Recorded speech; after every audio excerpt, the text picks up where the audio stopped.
ஒரு கன்ஃபியூஷன் இல்லை சார். தாவேக ஆட்சி அமைப்பதற்கு ஆதரவு. மற்றபடி தாவேக ஆட்சி அமைப்பதற்கு இந்திய கம்யூனிஸ்ட் கட்சி, மார்க்சிஸ்ட் கம்யூனிஸ்ட் கட்சி நிபந்தனையற்ற ஆதரவை நாங்கள் தெரிவித்திருக்கிறோம். அமைச்சரவையில் பங்கேற்க மாட்டோம், வெளியில் இருந்து ஆதரவு. இது ஆட்சி அமைப்பதை பொறுத்தவரை. மற்றபடி மாநில நலன் சார்ந்த பிரச்சனைகளில், ஒத்த கருத்துடைய பிரச்சனைகளில் திராவிட முன்னேற்ற கழகத்தோடு சேர்ந்து நாங்கள் பயணிப்போம்.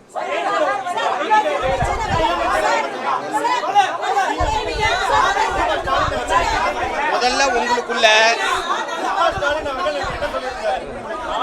சகோதரர் தாவேகா தலைவருக்கு தருவது ஆதரவு, கூட்டணி அல்ல, ஆதரவு. கூட்டணி என்பது குறைஞ்சபட்ச ஒரு செயல், நாட்டு நலன் சார்ந்த சில திட்டங்கள், இவைகளெல்லாம் முன்மொழிந்து அவ்வாறு தான் அது அமையும்.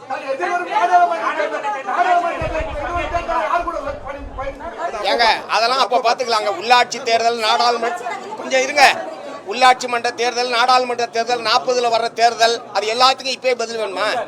இப்போது எடுத்திருக்கிற அரசியல் முடிவு இது, அவ்வளவுதான்.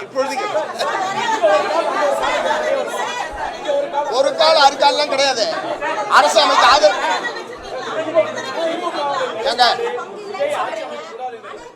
கிடையாது. கொஞ்சம் இருங்க, கொஞ்சம் இருங்க. விஜய் ஆட்சி சார், நீங்க குழப்பறீங்க.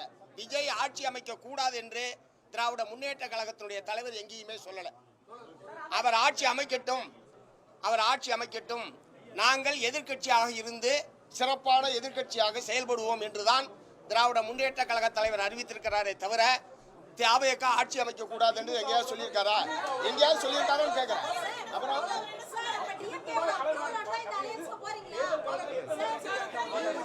யாராவது ஒருத்தர் கேளுங்க முதல்ல. என்ன கேள்வி? திமுகவுடைய அப்புறம் எங்களுக்கு எதுக்கு? we are independent party. CPM, CBI எங்களுடைய கட்சியினுடைய அரசியல் நிலைப்பாட்டை நாங்கள் எடுத்திருக்கிறோம். இதில் திமுகவுடைய ஒப்புதல், திமுகவுடைய அனுமதி இருக்கான்ற கேட்கிற பிரச்சனை எங்க வருது?